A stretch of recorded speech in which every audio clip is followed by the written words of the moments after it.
Just in time for Memorial Day weekend, campgrounds can reopen and horse racing can run without spectators. But the Ohio State Fair announced this week that it will be canceled.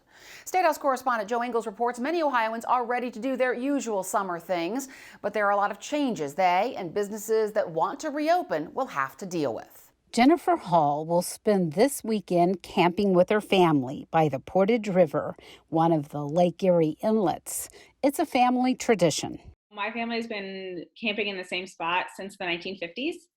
And after my grandparents passed away, my parents inherited their camp spot. And then 3 years ago, my husband and I purchased our own spot about 3 doors down. But this year, the big community events in the campground won't be allowed. We cannot sit around the fire together. Everybody has their own fire pit now, which is really weird since many of us would be all there together all night into the wee hours of the morning. So, and my daughter can't run from campsite to campsite to visit all of her friends now, which she's pretty upset about. Campgrounds are requiring social distancing, strict rules on cleaning, and no congregating outside of individual campsites. Restaurants are now also allowed to reopen their indoor dining areas, and the Ohio Restaurant Association reports about 85% of the state's restaurants are doing that. But that looks different, too. This is like a dance, right? You got to get used to it. You got to understand that everybody has to be seated, that you need to be 6 feet away. You know, there's going to be barriers in between booths, and you're going to see people wearing masks. It's going to feel very different for a while. Tables are at least 6 feet away from each other, and clear shower curtains act as barriers between dining spaces at Zoup in Columbus. It's absolutely safe to go into a restaurant to eat. As long as the restaurant is complying with the health department orders, which I hope they all are, as well as the food safety guidelines that have always been in place, it is absolutely safe to eat in a restaurant. John Barker says only about 10% of restaurants not already offering takeout actually opened up their outdoor patios last weekend. Some restaurant owners are being cautious about opening too quickly, and some restaurant owners say their customers want them to reopen slowly.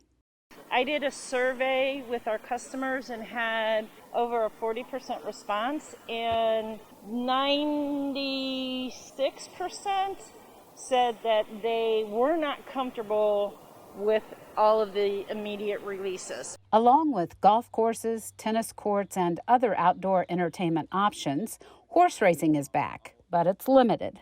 The Little Brown Jug in Delaware is one of the world's top harness racing venues. We have the horses, we have trainers, grooms, and drivers, and probably a dozen officials. Other than that, nobody is on the grounds. There's no spectators here today. Even to watch qualifiers. And the same thing goes on at the parimutuel racetracks, Scioto and Northfield. We'll have the exact same situation where no spectators.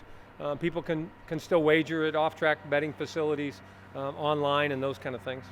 And you might see some kids back on the ball fields because non-contact youth sports are allowed to begin soon, though this baseball and softball league in Westerville has canceled its season.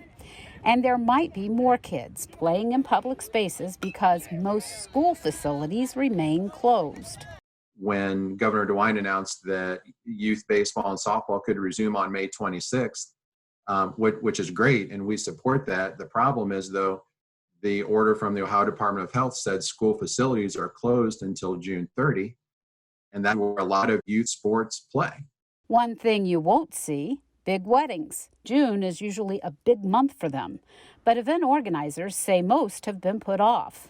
But with restaurants now open for dine-in services, event centers are now being allowed to open for dinner and celebrations too. Our space holds over 200 people. We can easily distance groupings of 10 or less by greater than 6 feet to accommodate social distancing and best practices for our clients.